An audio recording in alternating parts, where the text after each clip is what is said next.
Hola amigos, bienvenidos a la lección número 6 de este cuarto trimestre. Adán y Jesús. El versículo de memoria es Romanos 5, versículos 1 y 2. Justificados, pues, por la fe, tenemos paz para con Dios por medio de nuestro Señor Jesucristo, por quien también tenemos entrada por la fe a esta gracia en la cual estamos firmes, y nos gloriamos en la esperanza de la gloria de Dios. Aquí Pablo nos vuelve a recalcar lo que llevamos estudiando ya semanas, que la justificación, la aceptación para con Dios, solo viene por medio de la fe en Jesucristo.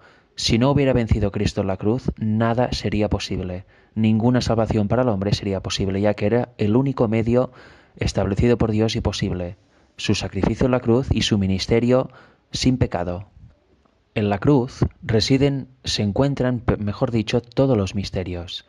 Quien entiende la cruz resuelve lo que no se entendía antes. Antes de Cristo no se entendía cómo podía ser posible que la humanidad pudiera ser justificada o pudiera ser salva después de ciertas cosas que vemos en en el Antiguo Testamento, donde se da carta de divorcio. Dios da carta de divorcio a las 10 tribus que conformaban Israel y que se fueron a la dispersión. Solo quedaron dos que volvieron a su tierra. Las otras quedaron totalmente olvidadas e inmersas entre las naciones. Por tanto, ¿cómo podía ser posible que Dios se reconciliara con el resto del mundo? Porque hasta aquel momento el pueblo elegido de Dios era el pueblo judío, pero a partir del sacrificio de Cristo en la cruz, la gloria de Dios se retiró de Israel, no de los judíos, sino de Israel como nación, y como vimos en Hechos 10, pues ya Dios le da la visión a Pedro, donde le da a entender que ha de dar el Evangelio también a todo el resto del mundo, a todos los gentiles, no solo a los judíos. Esto era un misterio antes de esto, y como vimos también les costó aceptarles Soptó, porque dijeron, wow, así que el Evangelio también es para los gentiles, o sea, les produjo una especie de sorpresa, con lo cual, como digo, todos los misterios se resuelven en la cruz de Cristo, todo lo que antes no se entendía se entiende ahí, y lo primero que debemos tener muy claro es que nuestra justificación, nuestra acepción para con Dios, solo es posible gracias a la victoria de Cristo en la cruz. Sin esto, nada es posible. Romanos 5, versículos del 1 al 5 nos dice lo siguiente: Justificados, pues, por la fe, tenemos paz para con Dios, por medio de nuestro Señor Jesucristo, por quien también tenemos entrada, por la fe, a esta gracia en la cual estamos firmes, y nos gloriamos en la esperanza de la gloria de Dios. ¿Por qué tenemos paz con Dios por medio de Cristo? Pues porque Él ganó la batalla, murió en la cruz y gracias a su muerte en la cruz, como digo muchas veces, somos justificados. Por tanto, cuando un humano acepta a Cristo como Salvador y entrega todo su ser a Dios, se arrepiente de sus pecados, cada vez que se arrepiente de corazón de sus pecados, Cristo muestra su justicia al Padre, y el Padre ya no ve a un pecador, ve a un humano arrepentido revestido de la justicia de Cristo. Por tanto, ve a Cristo en nosotros, en quien se arrepiente, y por eso somos perdonados. Y cada vez que nos arrepentamos de los pecados y somos perdonados, pues estamos en paz con Dios, ya que la transgresión ha sido olvidada. Versículo 3. Y no solo esto, sino que también nos gloriamos en las tribulaciones, sabiendo que la tribulación produce paciencia. La palabra griega usada para paciencia, que se ha traducido como paciencia, es la Strong 5281, que es hupomone. Significa resistencia, perseverar, constancia. En Primera de Pedro 3, versículos 14 y 15, vemos lo siguiente. Nos dice que si padecemos a causa de la justicia, o sea, para servir a Cristo de verdad, bienaventurados somos, y que no nos avenentemos ni nos conturbemos. Y luego añade que si se nos pide explicaciones por nuestra fe, a causa de nuestra fe, respondemos siempre con mansedumbre, o sea, siguiendo el ejemplo de Cristo, el cual era manso y humilde. Haciendo esto, superaremos las tribulaciones y daremos un ejemplo cristiano de verdad. Por tanto, nuestro carácter también se verá beneficiado, ya que habremos reflejado la imagen de Cristo con nuestras respuestas y acciones. En Primera de Pedro, capítulo 4, versículo 14 dice: Si somos vilipendiados por el nombre de Cristo, bienaventurados también somos. Por tanto, si alguna vez somos atacados o de forma más violenta, física, agresiva, insultados y además, no gente que nos pida explicaciones, sino hay directamente que nos insulte, bienaventurados somos. Debemos responder por eso con una actitud mansa, humilde y como hizo Cristo en su experiencia y ejemplo que nos dejó aquí en la tierra. Pedro también nos dice en otro lugar que si superamos las tribulaciones, las pruebas, somos pulidos como el oro. Por tanto, salimos más fuertes y con mucha más experiencia que antes. Versículo 4 de Romanos 5. Y la paciencia prueba, y la prueba esperanza. La palabra para prueba es el Strong G 1382, que es dokimé, y si vamos a su raíz, vemos que significa confiable, aprobado, aceptado. Por tanto, como he comentado antes, las pruebas son para nuestro carácter, para transformarlo a imagen y semejanza del de Cristo, que es nuestro objetivo en nuestra vida aquí en la tierra. Y a que si somos constantes en eso, seremos idóneos para el cielo, al final, ya sea al final de nuestra vida, cuando ya todo lo que hemos hecho ya queda finiquitado ahí, a que morimos, o bien si estamos vivos hasta que Cristo venga. Todas nuestras acciones y que demuestren nuestra fe serán las que servirán para decir, esta persona es salva, esta persona es idónea para el cielo o no lo es. Ya que nuestras obras demuestran, como he dicho, nuestra fe y demuestran si realmente hemos aceptado a Jesús como Salvador o hemos aceptado a otro Jesús o confiamos más en el yo, entonces estando en pecado, ya que confiamos más en nuestras obras que en lo único que nos salva, que es la fe y la justicia imputada que Cristo nos da gracias a su muerte en la cruz. Por tanto, superando las pruebas vamos puliendo nuestro carácter, haciéndole más y más semejante al de Cristo. Y Pablo dice que todo esto produce esperanza, claro. ¿Qué esperanza? La de la salvación, la de la vida eterna y el vivir en la tierra nueva junto con Dios y su Hijo Jesucristo. Versículo 5. Y la esperanza no avergüenza, porque el amor de Dios ha sido derramado en nuestros corazones por el Espíritu Santo que nos fue dado. No nos avergonzamos de esta esperanza, aunque sea ridiculizada y vilipendiada por las demás personas del mundo.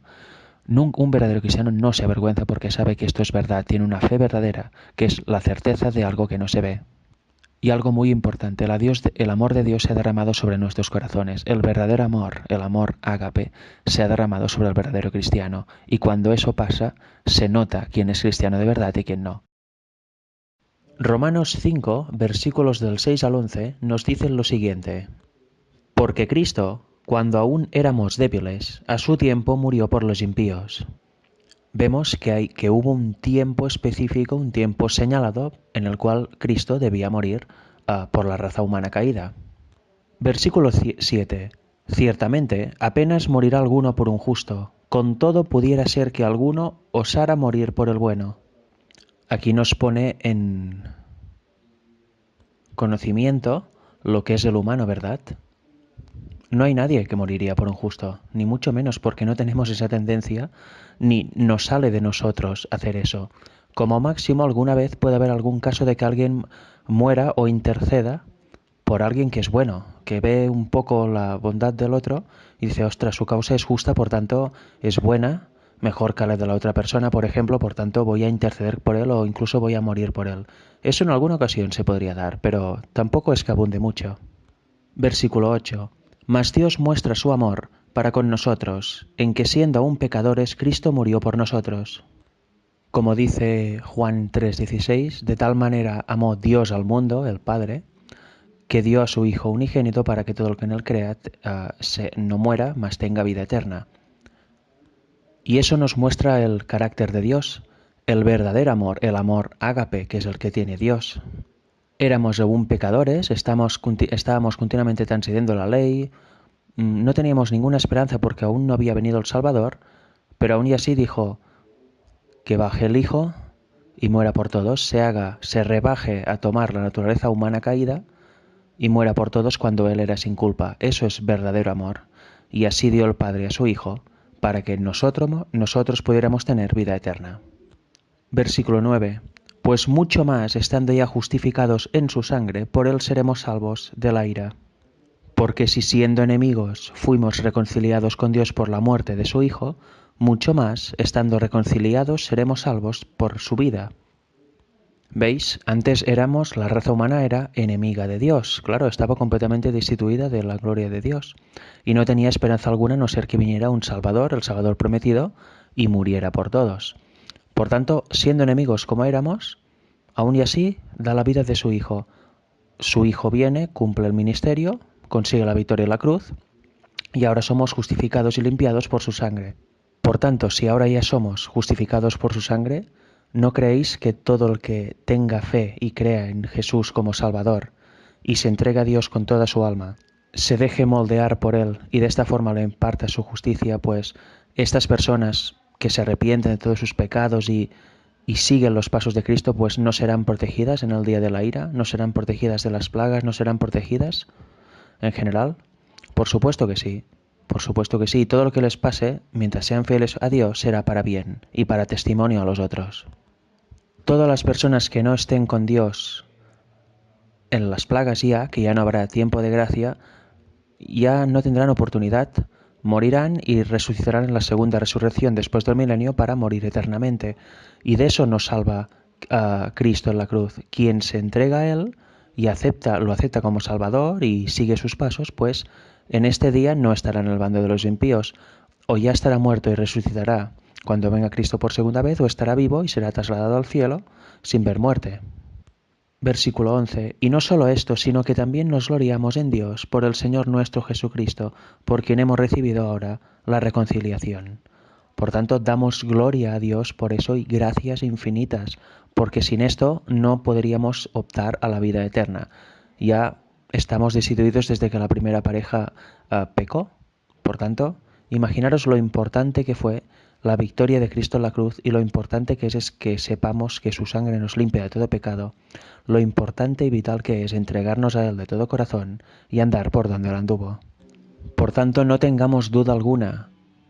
Vayamos a Dios con toda nuestra voluntad y todo nuestro corazón, porque Él no va a fallarnos. Somos nosotros que fallamos con nuestras decisiones, pero Él nunca falla. Por tanto, entreguémosle nuestro ser a Él y que nos guíe en todo lo que hagamos en el día a día. Hoy vamos a entrar ya en el apartado donde se comparan Adán y Cristo. Por esto vamos a leer el versículo 12 del capítulo 5 de Romanos. Dice así: Por tanto, como el pecado entró en el mundo por un hombre, y por el pecado la muerte, así la muerte pasó a todos los hombres, por cuanto todos pecaron.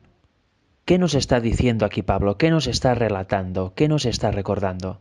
Pues nos lleva al Génesis en la ocasión de la caída del hombre bajo el pecado, de la transgresión de la santa pareja en el Edén. Tenemos que tener claro una cosa. Primero, la primera humana, digamos así, engañada fue Eva, fue engañada por la serpiente, y luego ella engañó a Adán. Pero el pecado no entró en la raza humana hasta que cayó Adán. Si Adán hubiese permanecido fiel y hubiese dejado a Eva a su suerte, Dios le hubiera dado otra compañera y no hubiera entrado el pecado en el mundo, ya que Adán es el jefe, por decirlo de algún modo, la cabeza de la humanidad. Por tanto, solo entraba si él caía, y por desgracia, él cayó. Por tanto, por eso, por un hombre entró el pecado en el mundo. O dicho de otra manera también, por un hombre entró el pecado en la raza humana, aunque si decimos mundo lo hacemos más visual, ya que el pecado también afecta a la naturaleza, a los animales y a los demás seres de este mundo. Por tanto, entró en la raza humana y entró también en el resto del mundo, todo por la transgresión de Adán.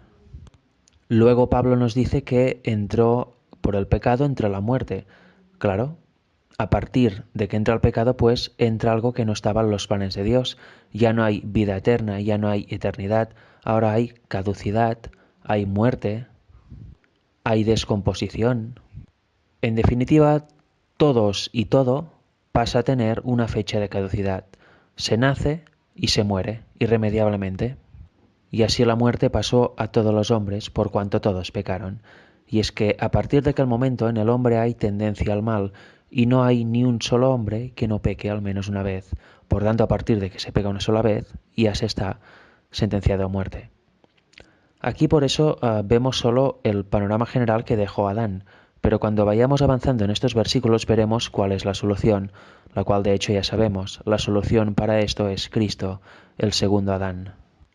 Por el primer Adán entró la muerte al mundo, y por el segundo Adán que venció donde el primero falló, entró la vida. Se abrió una nueva posibilidad de legar a la vida eterna para la humanidad. Y eso es lo que vamos a seguir estudiando a partir de mañana hasta el viernes. Un tema sumamente importante para ser conscientes de la profundidad de todo esto. Siguiendo la lectura de los versículos del capítulo 5 de Romanos, hoy vamos a leer para empezar, los versículos 13 y 14. Dicen así: Pues antes de la ley había pecado en el mundo, pero donde no hay ley, no se inculpa de pecado. Y versículo 14. No obstante, reinó la muerte desde Adán hasta Moisés, aun en los que no pecaron, a la manera de la transgresión de Adán, el cual es figura del que había de venir. En el día de ayer vimos que por la transgresión de un hombre, Adán, entró el pecado en la raza humana. Mejor dicho, como el primer hombre desobedeció a Dios, desobedeció a la ley de Dios, las instrucciones, que en aquel momento era muy sencillo, simplemente puedes comer de todos los árboles menos de aquel. Su mujer Eva comió, transgredió la ley y luego él se dejó engañar e influenciar por ella. Por tanto, a partir de aquel momento, como primogénito, como cabeza de la humanidad, esa transgresión provocó que el resto de descendientes humanos pues estuvieran también apartados de Dios, ya que ya no eran hijos de Dios, sino que eran simplemente hijos de Adán. Y en el versículo 13, que es el primero que hemos leído hoy, dice: Pues antes de la ley había pecado en el mundo. ¿Qué se refiere a eso? ¿Que hubo un tiempo que no había ley? Pero aquí nos dice que había pecado, por tanto sí que debe haber ley, porque el pecado es la transgresión de la ley. Aquí se está refiriendo, y en el versículo 14 nos lo corrobora, que cuando dice antes de la ley se refiere de Adán hasta Moisés, hasta que la ley fue dada a nivel impresionante en el monte Sinaí. Y efectivamente después, pues, cada humano nació con tendencia al mal y, como todos al menos han pecado una vez, pues estaban destinados a la misma suerte que Adán y Eva, a la muerte, por tanto con necesidad imperiosa de un Redentor, de un Salvador. Aparte, el versículo 14 nos dice que Adán era figura del que había de venir. ¿Quién es el que había de venir? Pues Cristo, el Mesías. Por eso, como vamos a ir viendo más adelante, y en esta parte del capítulo Pablo hace comparación, Adán y Cristo, uno es figura del otro, ya que Cristo es conocido como el segundo Adán. Adán era la cabeza de la raza humana, fue el primer hombre, y Cristo es la cabeza de toda creación, como dice Colosenses 1, 16 y 17. Dice el versículo 19 de Romanos que por la desobediencia de uno, muchos fueron constituidos pecadores. ¿Por qué? Porque hay esa tendencia al mal y por tanto esa tendencia a pecar que tiene todo humano. Así también por la obediencia de uno los muchos serán constituidos justos. Por la obediencia de Cristo, que es el único que no pecó ni una vez, Dios mismo, el Hijo de Dios, haciéndose humano y teniendo una vida sin mancha, totalmente no pecó ni en pensamiento, por tanto una vida pura, una vida que no ha tenido ningún humano, gracias a su justicia, muchos, todos los que la acepten y anden conforme a su ejemplo, serán constituidos justos, ya que el Padre verá a Cristo en ellos, por tanto les imputará, les impartirá su justicia y verá la justicia de Cristo en ellos.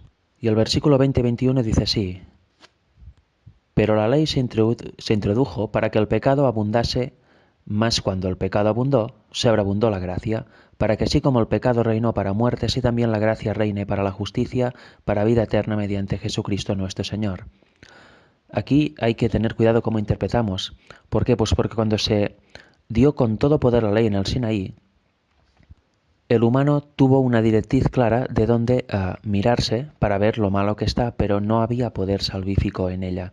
Por tanto, hacía falta algo más. Hacía falta la gracia, un Salvador, ya que con la ley solamente, sin el Salvador, quien la transgredía estaba destinado a morir. No había más posibilidad. Era o todo o nada. En cambio, ya con la venida del Salvador, pues la gracia reina por justicia para vida eterna mediante nuestro Señor Jesucristo.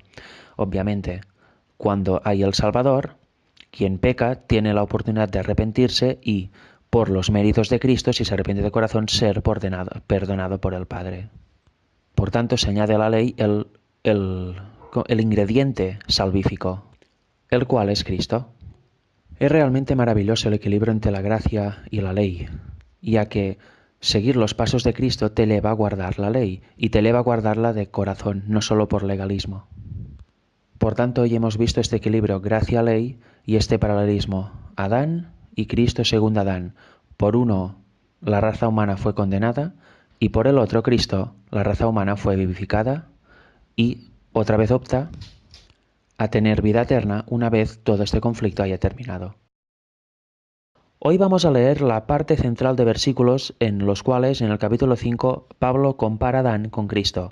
Eso significa que leeremos de los versículos 15 al 19, aunque el 19 ayer ya lo comentamos en parte. El versículo 15 dice así: pero el don no fue como la transgresión, porque si por la transgresión de aquel uno murieron los muchos, abundaron mucho más para los muchos la gracia y el don de Dios, por la gracia de un hombre, Jesucristo. Aquí vemos que aparece la palabra don dos veces, pero si vamos al griego veremos que esta palabra que ha introducido como don son dos palabras distintas en griego y por tanto tienen matices. Repasemos. Pero el don no fue como la transgresión. La palabra en griego aquí es charisma, que significa liberación.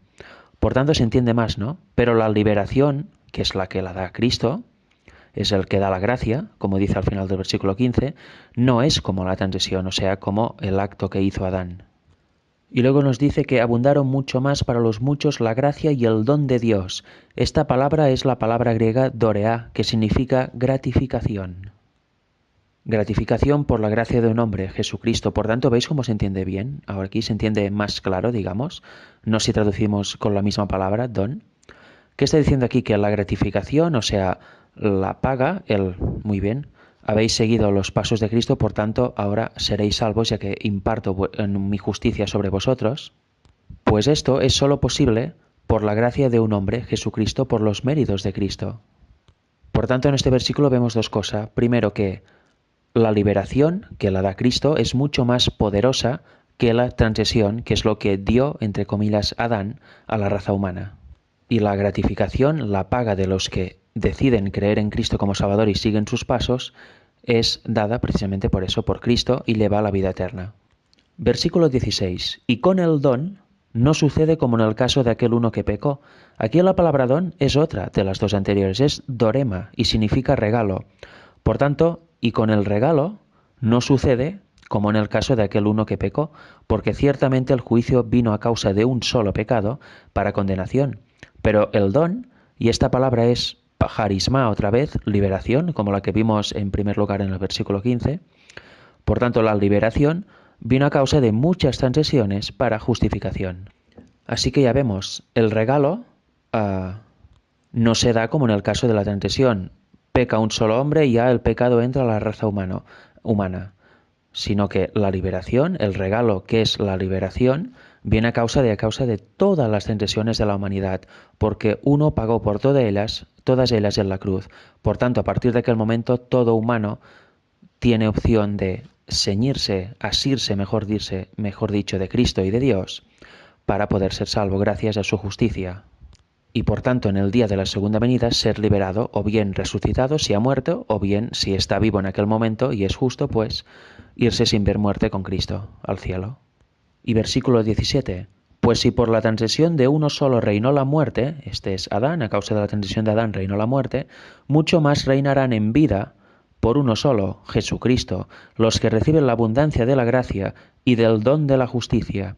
Aquí la palabra don es dorea y significa gratificación. Por tanto, los que reciben la abundancia de la gracia y la gratificación de la justicia. Es otra vez la misma palabra que en la segunda ocasión que en el versículo 15 sale la palabra don. Y versículo 18. Así que, como por la transgresión de uno vino la condenación a todos los hombres, de la misma manera por la justicia de uno vino a todos los hombres la justificación de vida. Porque así como por la desobediencia de un hombre los muchos fueron constituidos pecadores, así también por la obediencia de uno los muchos serán constituidos justos. Por tanto, en resumen, por primer Adán entró el pecado a la raza humana, reinó la muerte, el humano está destituido de la presencia de Dios, destituido de la unión con Dios, y a partir que vino Cristo y venció en la cruz, gracias a su justicia, somos limpiados por su sangre, y si nos asimos de él, tenemos la oportunidad de heredar la vida eterna también en su momento. Y ser considerados justos por el Padre, porque verán nosotros la justicia de Cristo, el segundo Adán, el que vino a arreglar todo lo que por el Adán original, se destruyó. Vemos la importancia vital de este ser, Cristo, para la raza humana, y cómo duele ver que tantas personas en el mundo lo ridiculizan, no creen en Él o creen en un Cristo distorsionado. Qué lástima da eso. A mí al menos me rompe el corazón cuando veo ciertos comentarios acerca de Cristo y el poco interés que hay en general de la humanidad para ir a Cristo, ir al verdadero Dios. Tenemos mucho trabajo por hacer, amigos, para presentar al verdadero Cristo, al Cristo de la Biblia, a la gente, y que también se añadan a estas personas que ya estamos luchando para ganar la vida eterna y estar de verdad con Dios. Desenmascarar las obras de las tinieblas y colaborar así con Dios a preparar un pueblo para su segunda venida. Para terminar la semana vamos a leer una pequeña porción de unas citas que hay en Mensajes Selectos tomo 1, página 449. El título se llama Cristo nuestra justicia. Y el título principal del capítulo, que es el capítulo 61 de este libro, se llama Cristo, el centro del mensaje. Es la recopilación de un artículo que apareció el 20 de marzo de 1894 en la revista adventista The Review and Herald. Nos dice así: el mensaje del tercer ángel demanda la presentación del día de reposo, del cuarto mandamiento, y esta verdad debe ser presentada delante del mundo. Sin embargo, el gran centro de atracción, Jesucristo, no debe ser dejado fuera del mensaje del tercer ángel. Muchos que se han ocupado en la obra para este tiempo han dejado a Cristo en segundo plano y han dado el primer lugar a teorías y argumentos. No se ha hecho resaltar la gloria de Dios que fue revelada a Moisés en cuanto al carácter divino. Y más adelante dice: pareciera que hubiese habido un velo delante de los ojos de muchos que han trabajado en la causa, de modo que, al presentar la ley, revelaban que no habían visto a Jesús y no proclamaron el hecho de que cuando abundó el pecado, sobreabundó la gracia. Es en la cruz donde la misericordia y la verdad se encuentran, donde la justicia y la paz se besan. Por tanto, que estamos viendo aquí un problema del legalismo, ya en la época de Elena White, y que también se da ahora. Y es un problema con el que debemos lidiar y ser conscientes para cambiar y pasar a poner a Cristo en el centro real del mensaje, ya que de Él sale todo, sin Él no hay nada, es todo letra muerta. Y ahora vamos a leer un poquito, un párrafo de un pequeño artículo de E.J. Wagoner, un pionero adventista. El artículo se llama Sinaí y Calvario.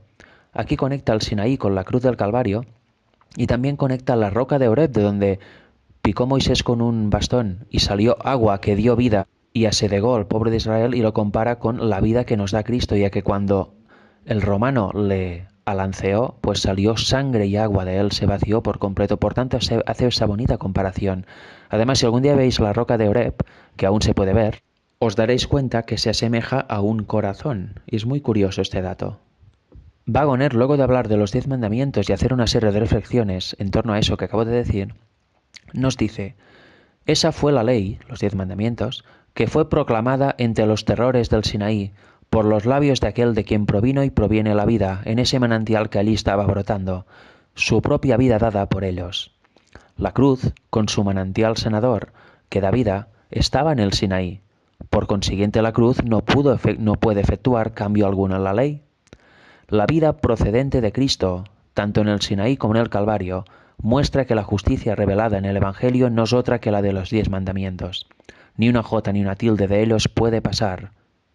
Por tanto, ¿qué vemos aquí de interesante? Vemos la conexión real entre la ley y Cristo, y eso debe quitar de en medio todo legalismo o todo comentario acerca de que la ley ha quedado abolida, ya que ninguno de los dos es para nada reflejo del verdadero Evangelio. Sigue diciendo: los terrores del Sinaí estuvieron en el Calvario, en la densa oscuridad, en el terremoto y la gran voz del Hijo de Dios.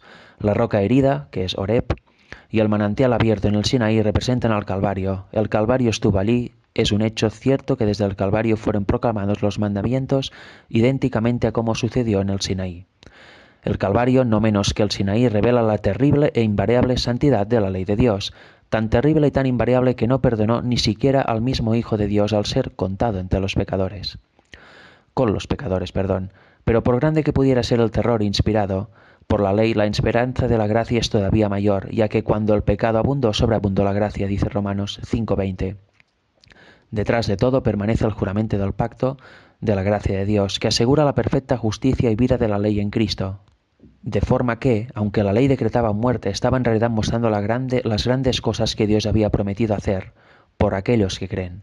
Nos enseña a no poner nuestra confianza en la carne, o sea, en nosotros mismos, sino a adorar a Dios en el Espíritu y a gozarnos en Jesucristo. Qué bonitas palabras, ¿verdad? En este texto de Wagoner se ve, es un texto que a mi entender muestra claramente y de forma bíblica la perfecta correlación que hay entre la ley y Cristo, y también podemos llevarlo a la transición de Adán y a la dádiva que nos da Cristo con su muerte.